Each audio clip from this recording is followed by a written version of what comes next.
Hey guys, welcome back to my channel Formula Learning with Deepika. I hope you all are doing great. So without wasting your time, let's start a video on hospital formulary, how to distribute and how you will revise the hospital formulary. For my previous video on preparation of hospital formulary, you can check the link in the description box or you can click on the I button also. Now let's talk about the distribution of the formulary की hospital formulary को आपको कहाँ कहाँ distribute करना होता है.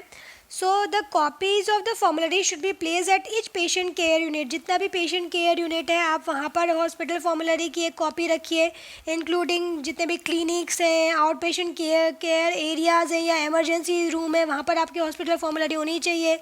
Plus हर एक patient के पास में जो भी इन पेशेंट डिवीज़न अगर है या डिस्पेंसिंग सेक्शन है या आउट पेशेंट डिस्पेंसरी है तो वहाँ पर आपको हॉस्पिटल फॉर्मुलरी की एक कॉपी रखना है. प्लस जितने भी हेड ऑफ़ द डिपार्टमेंट्स हैं उसमें आपको हॉस्पिटल फॉर्मुलरी की एक कॉपी रखना है. प्लस जितना भी नर्सिंग डिपार्टमेंट है उनके पास में भी एक कॉपी होनी चाहिए. प्लस जितने भी जो नेसेसरी स्टेप्स रहते हैं should be taken to ensure that the nursing and the medical staffs are familiar with the content of the formulary and it should know how to use it properly. तो सारे जितने भी nursing staff है एक hospital में तो उनको सारी इन्फॉर्मेशन होनी चाहिए कि एक हॉस्पिटल फॉर्मुलरी में क्या क्या कंटेंट है और उसको कैसे यूज़ करना है. तो सारा इन्फॉर्मेशन सारे हॉस्पिटल स्टाफ को पता होना चाहिए. Now let's talk about the revision of the formulary. तो टाइम टू टाइम फॉर्मुलरी का रिवीजन होता रहता है जिसमें कि जितनी भी न्यू ड्रग्स आई हैं फॉर्मुलरी में उसको ऐड करना रहता है. तो बेसिकली जो न्यू ड्रग्स है उसको ऐड करना एक तरीके से कॉम्प्लेक्स प्रोसीजर ही है. तो मेंबर अलोन उसको नहीं कर सकता है. जो भी आपकी हॉस्पिटल फॉर्मुलरी है उसमें एक सिंगल मेंबर अलोन आपका इंक्लूड नहीं कर सकता है किसी भी न्यू ड्रग की फॉर्मुलरी को. और क्योंकि उसकी जो थेरेपेटिक एजेंट्स जितने भी रहते हैं तो उनकी थेरेपेटिक एफिकेसी को इवेलुएट करना बहुत ही मुश्किल होता है. सो कमिटी को बहुत सारे एक्सपर्टीज़ की हेल्प लगती है for the inclusion of the specialized drug.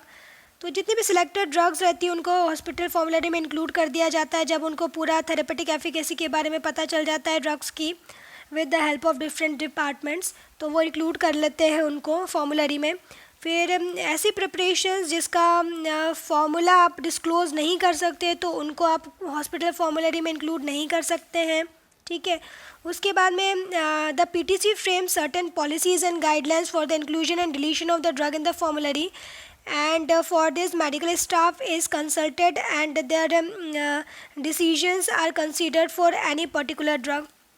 तो जो पीटीसी कमेटी रहती है वो सारे पॉलिसीज़ और प्रोसीजर्स बनाती है कि आपको कब किसी भी ड्रग को इंक्लूड करना है या कब उसको डिलीट करना है. तो वो सारे जितने भी हॉस्पिटल मेंबर या मेडिकल स्टाफ के मेंबर्स रहते हैं उनको कंसल्ट करती है, उनके साथ में डिसीजंस लेती है कि आप किस ड्रग को इंक्लूड करना है, किस ड्रग को डिलीट करना है. तो सारा ये फ्रेमवर्क एक पीटीसी कमेटी डिसाइड करती है.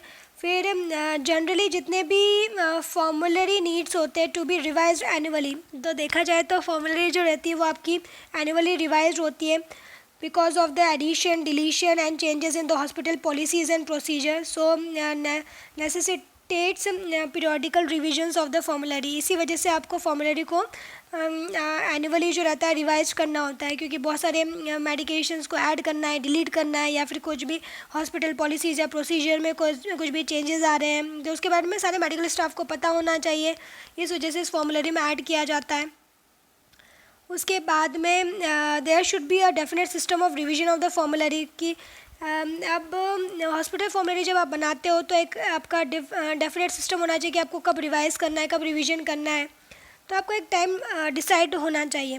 फिर one method is to attach formulary supplement sheet to the back cover of the formulary book and second method is by using a different color for the cover of each edition of the formulary which will help to reduce any confusion between the current and the past edition. तो current और past addition में क्योंकि revision हो रहा है तो current and past addition में कोई कन्फ्यूजन ना हो तो इसके लिए आप एक सप्लीमेंट शीट लगा सकते हैं बैक कवर पे या फिर डिफरेंट कलर्स का आप मतलब कि कवर यूज़ करिए जिससे कि आपको पता चले कि आपका फर्स्ट एडिशन है, सेकंड एडिशन है, थर्ड एडिशन है, फोर्थ एडिशन है, फिफ्थ एडिशन है, सब पता चल जाए. हर एक एडिशन के लिए आप अलग अलग कवर्स ऐड कर सकते हैं. फिर revised formulary systems must incorporate regular review of selected categories to ensure that only the most cost effective products are used. तो जब आप किसी भी फॉर्मूलरी को रिवाइज करते हो तो उसमें रेगुलरली आपको रिव्यू करना है और देखना है कि कौन सी कैटेगरीज़ की ड्रग को आपने सेलेक्ट करा है और उस कैटेगरी की ड्रग जो आपने सेलेक्ट करी है वो कॉस्ट इफ़ेक्टिव है कि नहीं। तो ये चीज़ भी आपको ध्यान में रखना है। प्लस ऐसे जो रिव्यूज़ रहते हैं, जो आप रिवीजन करते हो, रिव्यूज़ लेते हो, तो उसके बेसिस पे ही बहुत सारी जो मेडिकेशंस रहती है वो उसका डिलीशन उसके ऊपर डिपेंड करता है। So, as the complexity of the drug therapy increases, formulary systems are helping by providing a single drug dose therapy for the multiple drugs or the dose therapy. तो जितना ज़्यादा मतलब कि कॉम्प्लेक्सिटी बढ़ती जाती है ड्रग थेरेपी का, तो उसमें भी आपको हेल्प मिलती है। जो भी आप हॉस्पिटल फॉर्मूलरी बना रहे हो तो उसके बेसिस पे आपको हेल्प मिल जाती है, क्योंकि आप इतना सारा तो याद नहीं रख सकते। तो इसलिए भी एक तरीके से रिवीजन वगैरह करना ज़रूरी होता है हॉस्पिटल फॉर्मूलरी का।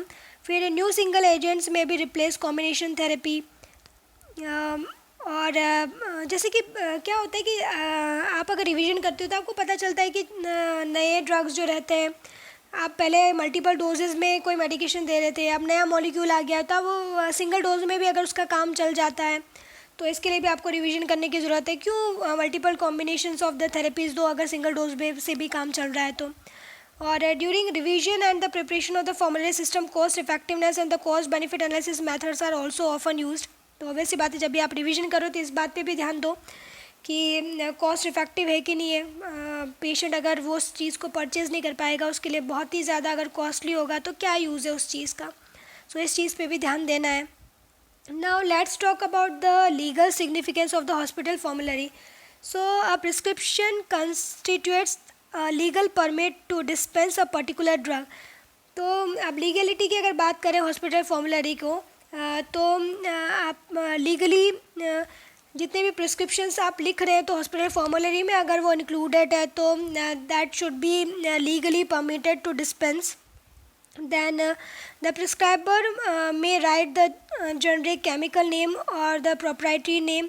तो लीगली सिग्निफिकेंट है अगर कोई प्रिस्क्राइबर जेनरिक नेम लिख रहा है या केमिकल नेम लिख रहा है किसी भी ड्रग का, तो चलेगा। और जब भी कोई भी फॉर्मूलरी अडॉप्ट की जाती है तो कंटिन्यू टू प्रिस्क्राइब प्रिस्क्रिप्शन, तो प्रिस्क्राइबर जो रहता है वो कंटिन्यू प्रिस्क्राइब कर सकता है किसी भी मेडिकेशन को। फिर the pharmacist has to obey him and dispense only the brand prescribe. तो जो भी ब्रांड प्रिस्क्राइब कर रहा है तो फार्मासिस्ट को उस चीज़ को ओबे करना है, वही ब्रांड के ड्रग्स को पेशेंट को देना रहता है। देन समटाइम्स ऐसा होता है कि प्रिस्क्राइबर अवेयर नहीं होता है फॉर्मूलरी के बारे में, तो फार्मासिस्ट उसको इन्फॉर्म कर सकता है about the same and apprise him about the use of the drug from the formulary. तो अगर प्रिस्क्राइबर अवेयर नहीं है तो फार्मासिस्ट उसको सारी इन्फॉर्मेशन दे सकता है। For every hospital it is desirable to adopt a formulary. It is not only a healthy practice but also a good inventory control measure that provides a wide choice for the physician to fulfill the need of the patient। तो hospital formulary जो रहता है हर एक hospital का एक desirable need है, तो आपको रखना ही चाहिए, जिसके कारण आप हेल्दी प्रैक्टिस को फॉलो कर सकते हैं, प्लस इन्वेंट्री कंट्रोल को भी मेजर कर सकते हैं। गुड इन्वेंट्री कंट्रोल भी बना हुआ रहता है, क्योंकि आपको पता है कि कौन सी मेडिकेशंस को आपको इंक्लूड करना है, कौन सी को नहीं करना है। तो एक हॉस्पिटल फॉर्मूले से ये सारी इन्फॉर्मेशन आपको मिल जाती है। That's all for today. Thank you for watching. I hope you are liking my videos. If you like my videos, then subscribe to my channel and share my videos as much as you can with your friends and family members. Stay safe and healthy. Bye bye. Take care.